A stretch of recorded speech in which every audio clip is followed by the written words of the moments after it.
these stunning beauties, you may wonder, are they made of wool or maybe clay?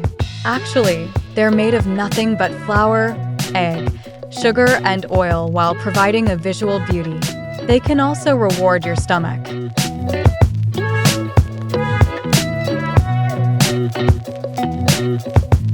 Cheese tangential and the lion-head pastry takes about 6 steps to create.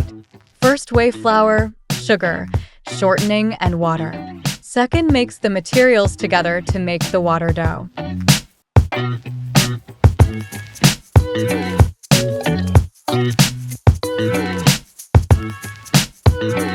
Wu Yang, a 35-year-old chef in Shenyang, northeast China's Liaoning province, has been making the pastry for 10 years. Inspired by the Chinese folk art of traditional lion dance, Wu created a special pastry in the shape of lion head. Making the dessert with vivid image needs a series of complicated procedures.